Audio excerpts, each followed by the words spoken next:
The entrepreneurial journey is rarely straightforward. It's unpredictable, Challenging. Collaborative. Risky. Transformative.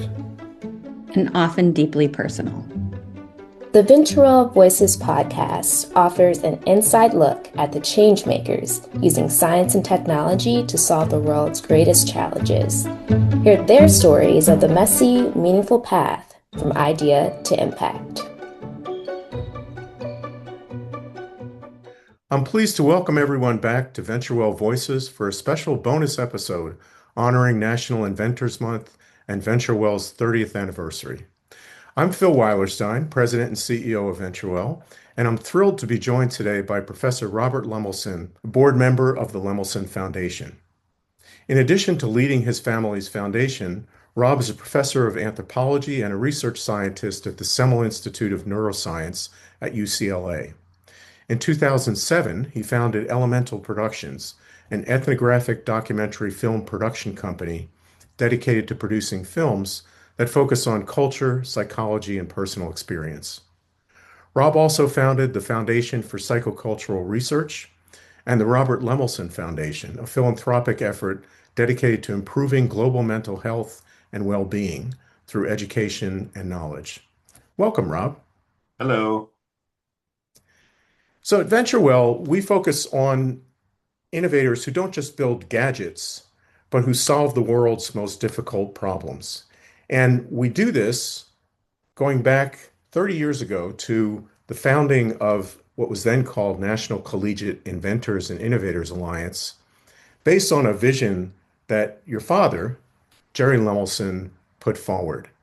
And I'd love to hear a little bit about where that idea came from and how the vision evolved as you moved from this idea about philanthropy to actually being one of the leading philanthropies in invention, science, and technology.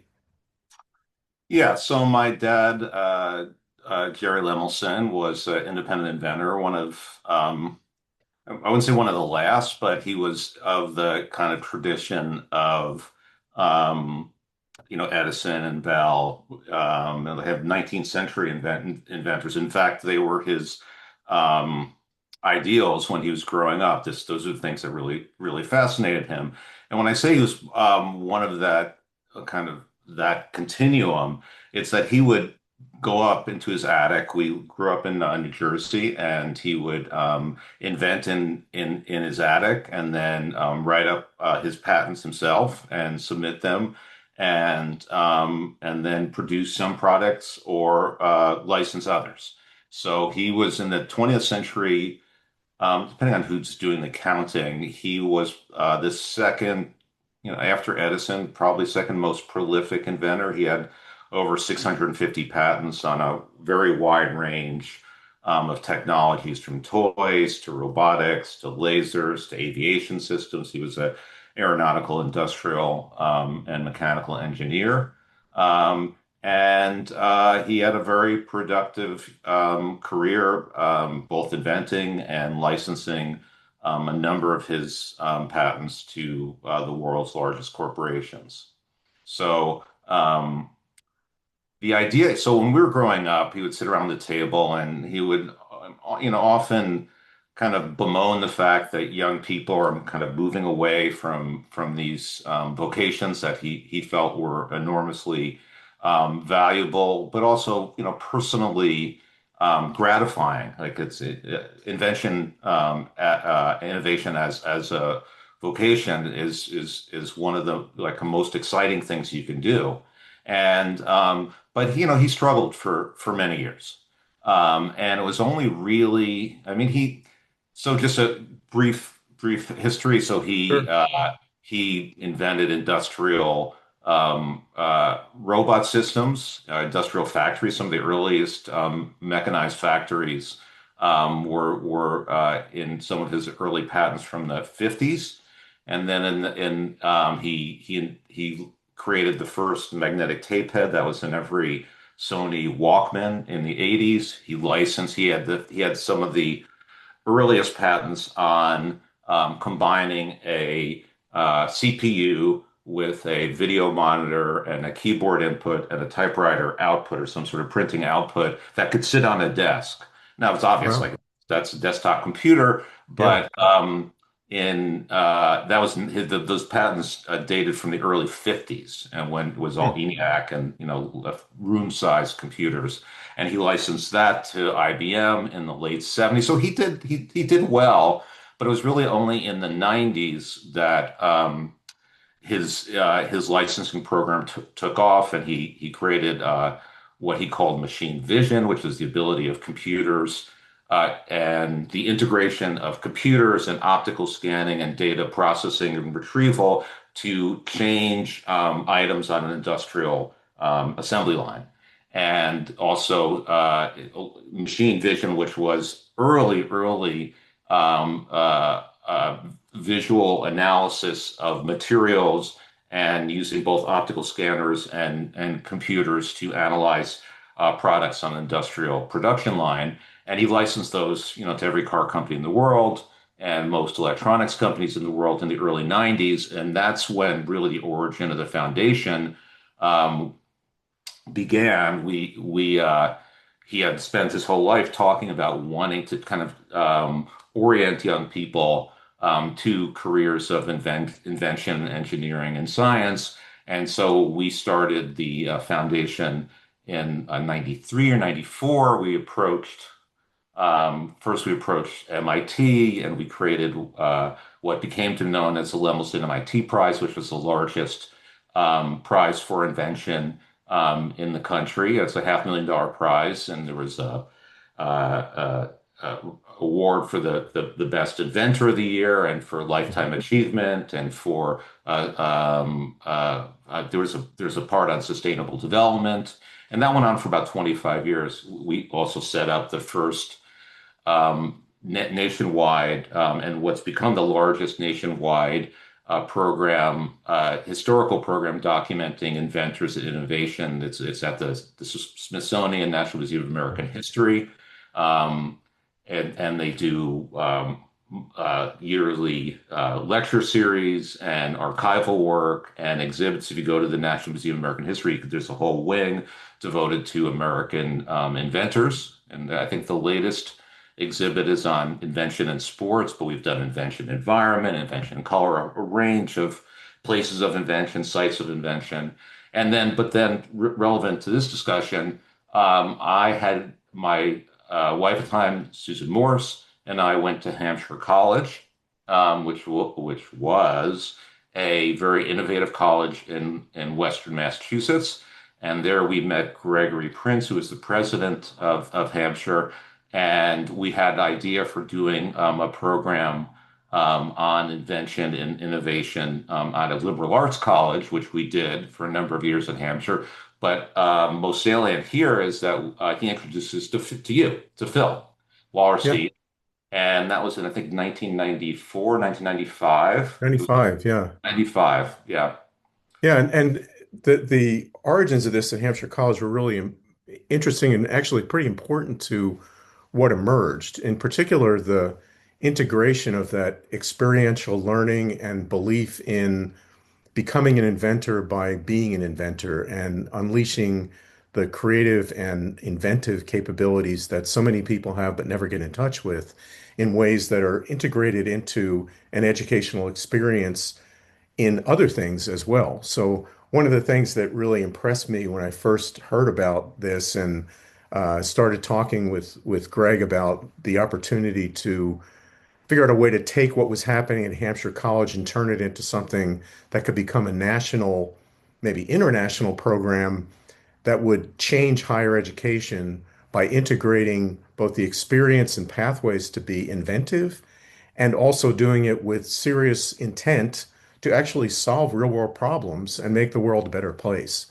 And I could see in the early examples of this that happened on the campus at Hampshire College, which was a liberal arts college, four-year college, but had students doing engineering projects, inventing all sorts of really interesting technologies, that the potential was there to take this into the world in a way that would actually integrate with the engineering curriculum, integrate with the science curriculum, and from Greg Prince's point of view, create an opportunity to export that experiential learning to the world. Now, Hampshire College has closed down, but we continue to carry on that legacy and that inventive experiential learning approach really around the world. We work with hundreds of universities in the US. The curriculum that was supported through the foundation's efforts has taken hold and really has grown from sort of convincing people that this was a valid idea and not crazy to now being something that you probably won't find an engineering dean who doesn't insist that they provide this opportunity for their students. So, the foundation's work has really been incredibly transformational, and it's been a joy and a real honor to be able to work on carrying forward Jerry's vision. It really was I think something that was an invention that has transformed higher education.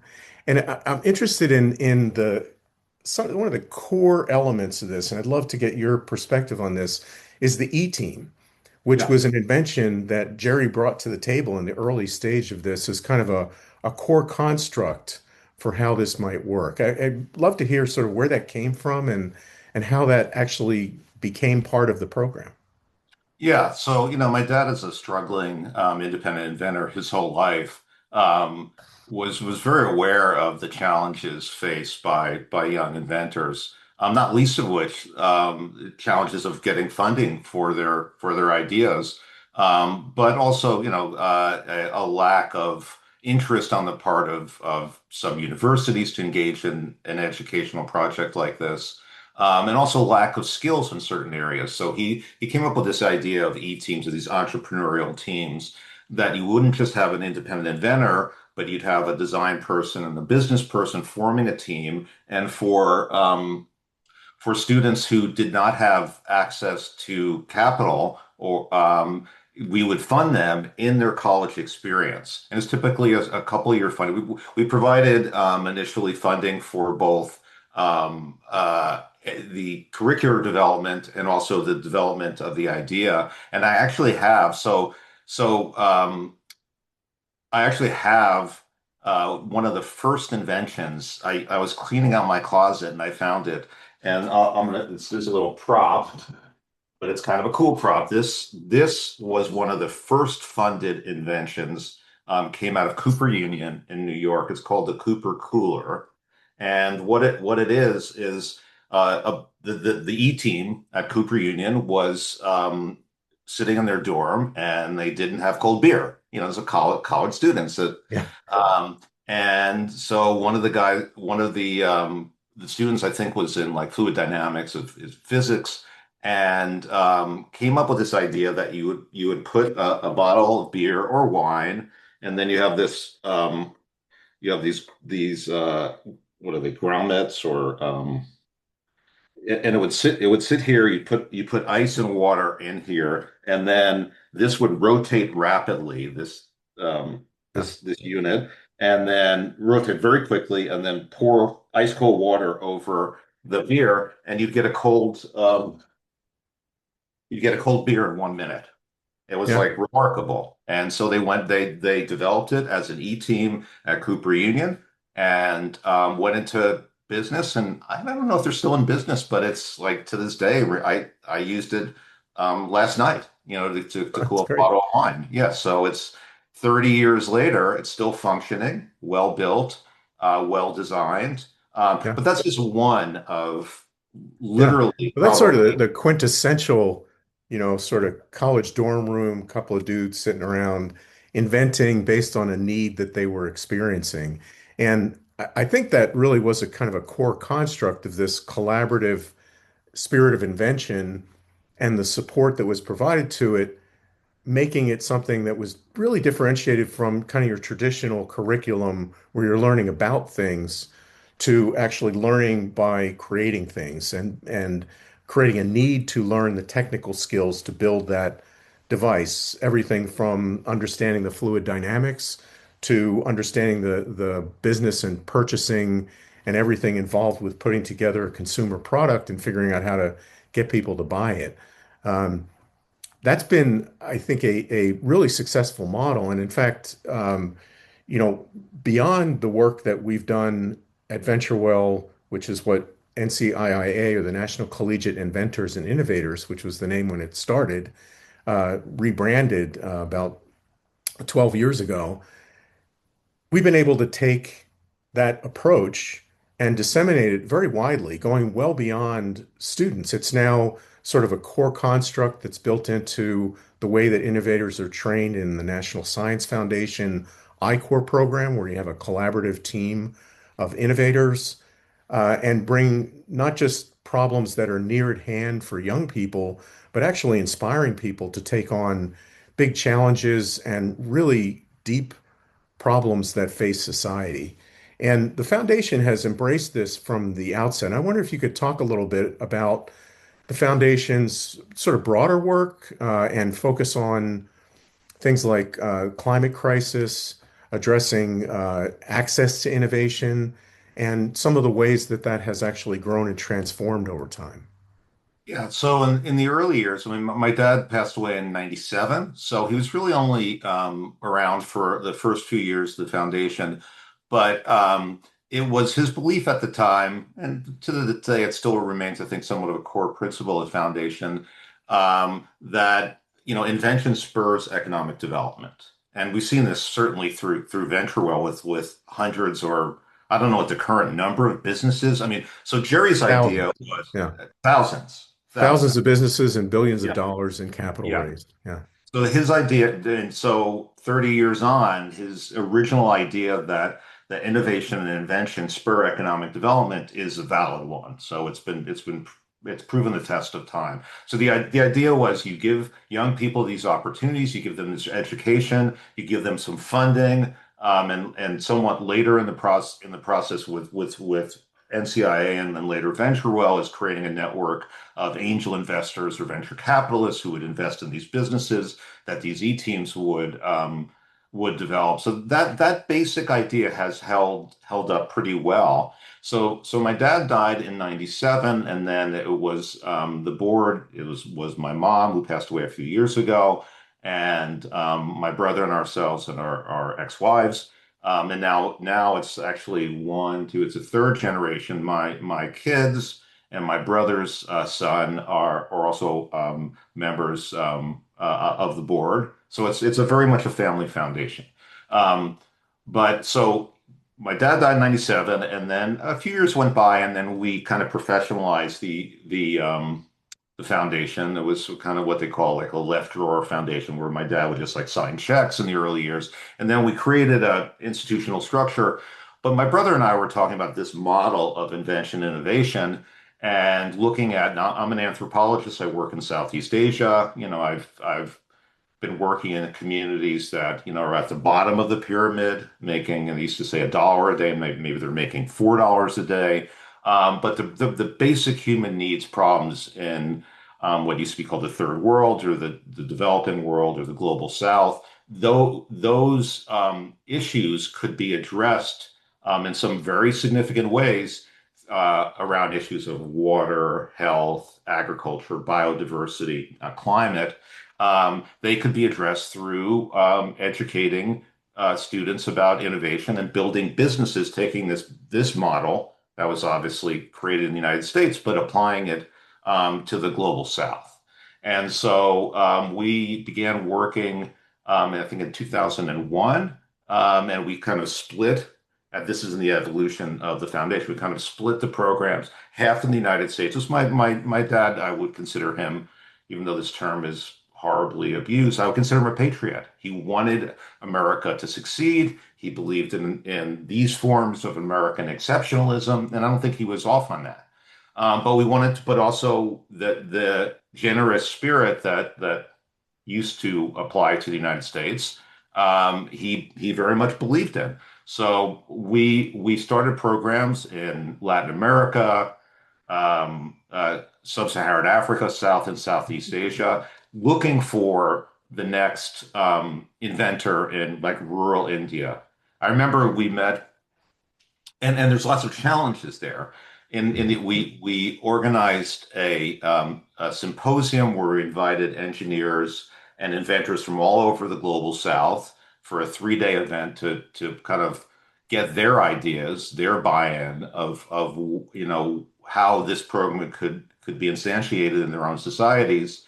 And one of the guys we met was this Neil Gupta. I don't know if you ever met him, Yep, Phil. sure. Yeah, yeah. He was head of this the Honeybee Network, and Yeah. so he spent a year walking from village to village in rural India, looking for inventors.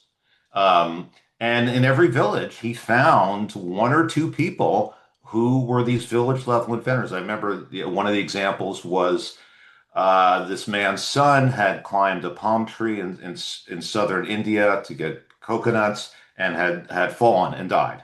And so he had this real driving need to kind of solve this problem. So he created a set of kind of strap-on, ratcheted, spiked tree climbers that you could that worked. There was a great invention, except as a he invented it one time with few design modifications and no plan for turning it into some sort of business. Yeah. Yeah. So the foundation's goal was to find and support, the next Steve Jobs or Thomas Edison in the global South. I don't think we found that yet, but we've certainly supported. We've been in the initial variation of the program. We had what we called recognition and mentoring programs that were modeled on like the MIT Prize program, recognized and creating a different kind of cultural zeitgeist around invention innovation. And then we had these direct development grants where we would with a team of experts would pick certain technologies. Both of those programs, foundations evolve over time, so those are no longer evident. But we've gone on to lots of different programs. We're working primarily now in Kenya and in India. But we've worked in Senegal and Peru and Vietnam and in the Philippines. I mean, all over. So Yeah, I'd really encourage listeners to check out the foundation's website at lemelson.org to read more about these programs. It really has been inspirational to us to be able to be part of the foundation's work and to get to know the leaders that you've engaged in developing these programs and to be able to collaborate with them in some cases to try to share what we've learned and to learn from them about how to bring invention and affordability in invention and access to the invention process forward in ways that are not resource intensive and that are really focused on solving problems and addressing human needs. And one of the things that I found inspiring about this, I mean, I got involved with this because I was involved in a tech startup as a university student and, joined the company as a founder and had this experience, which was wonderful and transformational, but really, really difficult in certain ways. And sort of figuring out how do we remove the barriers? How do we make the educational process one that not only teaches you about the process of creating a technical solution, but as you pointed out earlier, where you understand how to take it to scale. What are the ways to actually leverage other people's interest and create demand for something that can solve a really significant problem? yeah, And although, the example you had in your closet was a beer can or wine cooler, we've got lots of examples that are really transformational approaches to, detecting cancer, to creating solutions for clean water. And we've worked to try and bring those ideas forward, both by supporting the inventors, but also supporting the ecosystems that need to be there for them to succeed. And your work internationally at the foundation has really recognized that. And I wonder if you want to talk a little bit to the approach and the importance of the context in which the inventor is working, that ecosystem. yeah, great question. I'll give two examples. One example of failure, but failure is sometimes necessary to create change, and one an example of success. So the example of failure which is kind of a somewhat well known if you're aware of these kind of developments, was one of our first grants, and it was a failure of planning and imagination and approach, and this was, but I mean, addressing a major issue. So in Southern Africa, in Mozambique and Angola, Malawi, that part of the world, women have to walk sometimes for multiple hours a day in semi-arid environments to get water. Um, and there was, I think he was Dutch, there was an engineer who came up with this idea, kind of a good idea, or they thought, which was to install playground equipment, and particularly the roundabout play pump, which is um, like on every playground in the Right, right. world, and it would be combined so kids would go around the roundabout. It would be combined with a pump that would pump water from the water table to a cistern on the top of the school, and then the women wouldn't have to walk for hours a day, and the children would have water. Okay, and so they raised all this money, but from both the foundation and from the Gates and other NGOs, and installed hundreds of these in Southern Africa, but they didn't do their work. So the hydrology, it turns out the water table is much deeper than this was able to pump to through mechanical uses. So some of the pumps didn't work for that reason.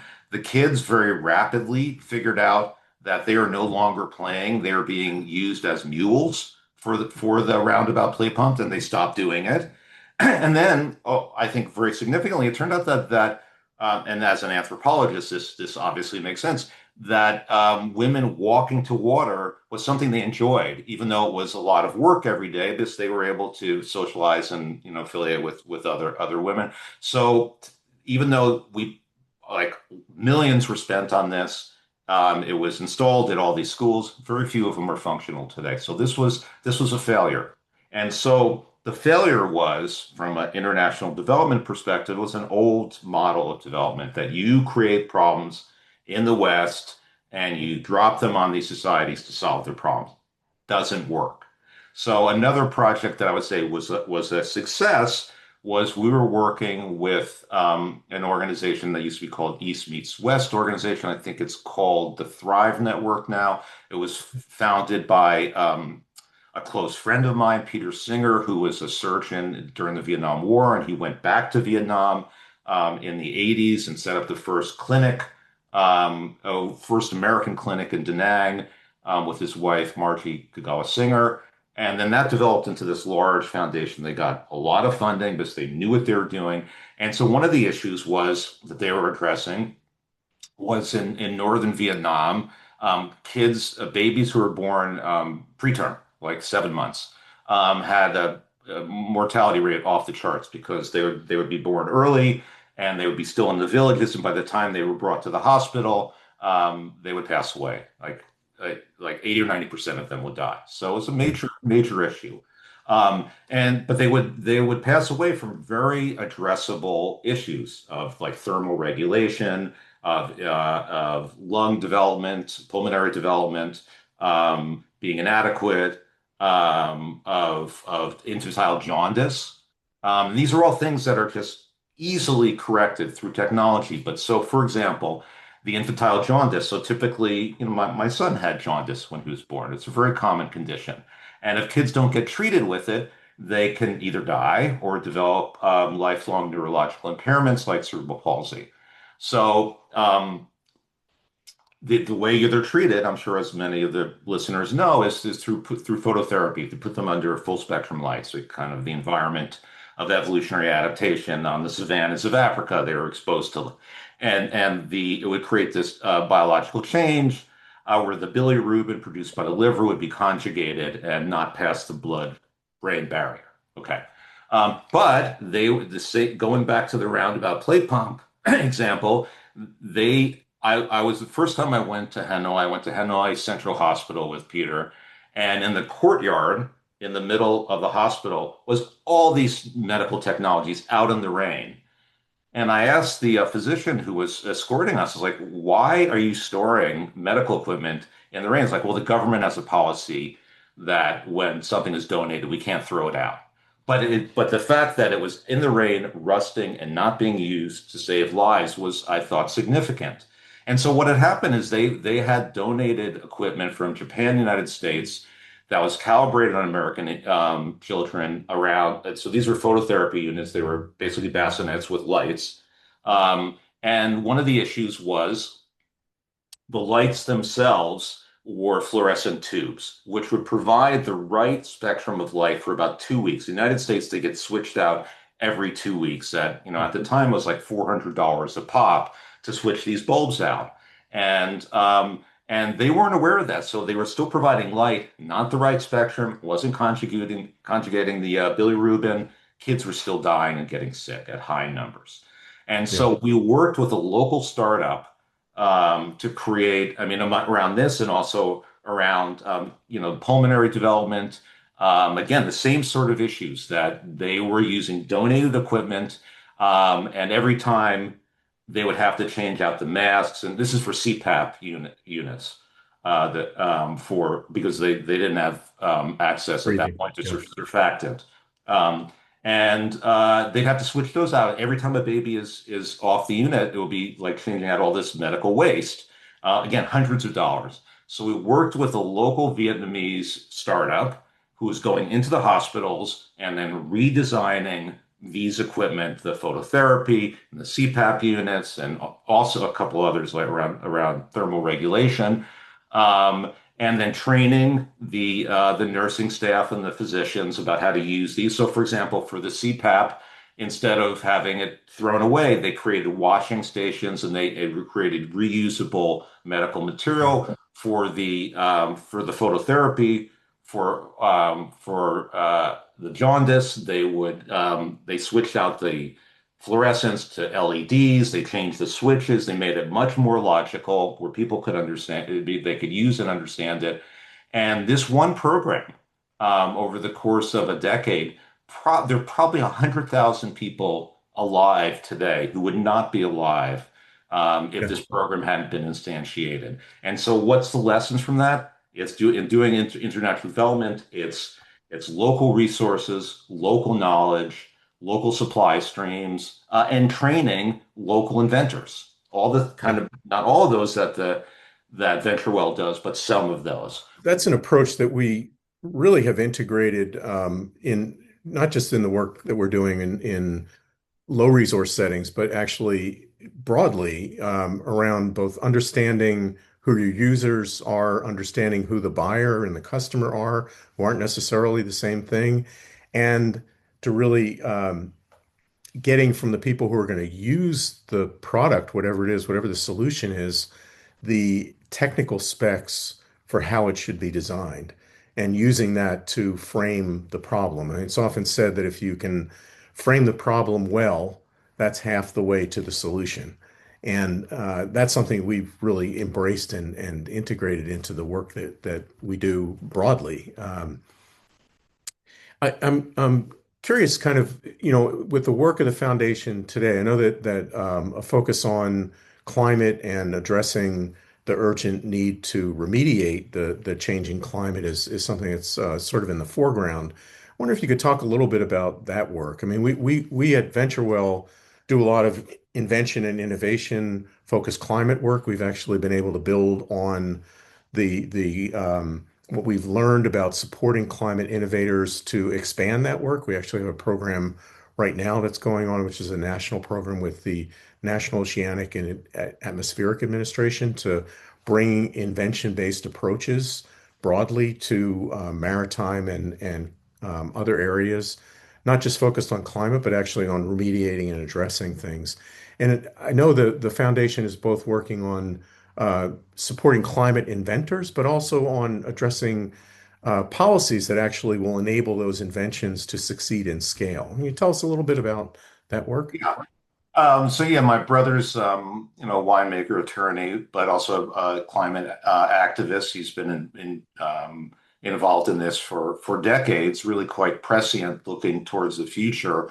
And so a few years ago, we decided to segment off a section of not giving up our American program or the Global South program, but having a separate funding stream for climate innovation. And I never thought this would apply to me personally, but I'm a bit of a climate refugee because my house burned down in the Palisades fire last year, which Yeah. is almost certainly related in some ways to climate change. So I was like, wow. So this, I can see it's very, and then it's, that was this horrific tragedy, but compared to, Jakarta sinking under rising sea levels, 40 million people. I mean, there's real challenges. So we decided that we needed to orient the foundation towards addressing climate change issues. Yeah, and we've done a range of policy and invention related activities around climate change. That Phil and I have worked together now for 30 years. Phil started VentureWell with one person, and it's now this just incredible organization. So he knows, he knew my father, which is, I mean, Jerry died almost 30 years ago. He knows my whole family. So, and Phil's part of the family. So we see kind of VentureWell as an extension in some very significant ways of the foundation. Yeah, it really has been a wonderful experience, and I got involved with this work thinking that this would be fun to do for a while, a way to give back, and it's turned into a lifelong vocation, really, or 30 Yeah. years anyway, and still going strong. A I partnership between the two of us. For us, it's also a lifelong vocation for my family. Yeah. Yeah, yeah, and it's really been a pleasure to work with you, and I am really pleased. We're both at our 30-year anniversary mark. I mean, you just finished celebrating your 30th year anniversary. We're coming to the close of our 30th year as we've marked it, which is an opportunity to sort of look back on the impact. You've talked about some of the impacts and the evolution that brought you to that. I'd love to hear what you're thinking about sort of the next 30 years looks like, and what are the things that really give you hope and get you excited? Yeah, that's great. We're actually in a process of having that discussion within the foundation itself. Having had, I think, what could be considered very significant successes through VentureWell and other organizations, we're certainly going to continue this work. Certainly, and we've also one of the areas that evolved over time is this idea of invention education, which really didn't exist in any really structured, significant way until we started these programs. And now, the invention education goes from primary school through postgraduate education and beyond. And getting young people, and certainly we're going to continue to have this as a focus, young people. And when I say young, I'm not talking about college students. I'm talking about like elementary students, like integrated into their education. This very kind of problem solving, problem based, practical orientation where they're not just on their screens punching them, but they're actually dealing with things like the Cooper cooler in the real world. So certainly we're going to continue that, expanding invention education out, expanding the climate program out, and then drilling down. It's interesting in seeing the evolution over time in some of these societies we've been working in. I mean, Southeast Asia, with a few exceptions, is this model of like this skyrocketing growth, and India also. And one of the discussions is, I mean, there's still hundreds and hundreds of millions of people in dire poverty in India, but there's also been tremendous wealth generation. And so one of the areas that we want to do more work in addition to the invention education and climate, is working with local leaders in these societies. So I mean, my idea in a place like India, now that there's a significant number of wealthy people, of billionaires, and an emerging kind of philanthropy, is to transition so they take it on themselves. That these societies embrace this idea of the power and value of inventors and invention innovation, and then start funding their own projects within their own societies. And I think Yeah. that's very much going to be the case And then, then we could pull back and focus on other places of similar or greater need. So yeah, and certainly continuing the work, because without a change, and obviously there are lots of great changes that we've seen over the decades in terms of climate change and technology and renewables. I mean, so continuing that work also very much. Yeah, so we're looking forward to continuing to do this work together. The opportunity to take on those big problems, I think, really resonates with us. And I think the opportunity to scale those solutions, both by putting the opportunity and the obligation on others with the means to pursue it, and engaging other institutions and organizations in really a whole of ecosystem approach to invention education, to entrepreneurship, and to enabling innovation to drive forward solutions to the world's most pressing problems. Looking Yeah, forward to continuing the conversation as sure. we continue to work together. Really appreciate your taking the time to talk with us today, and look forward to bringing you back on the show maybe at some point in the future. And thank you again, Rob. Hey, thanks, Phil, and keep up the great work that you've done for all these decades. My family and the foundation really, really deeply appreciates it. So. Thank you.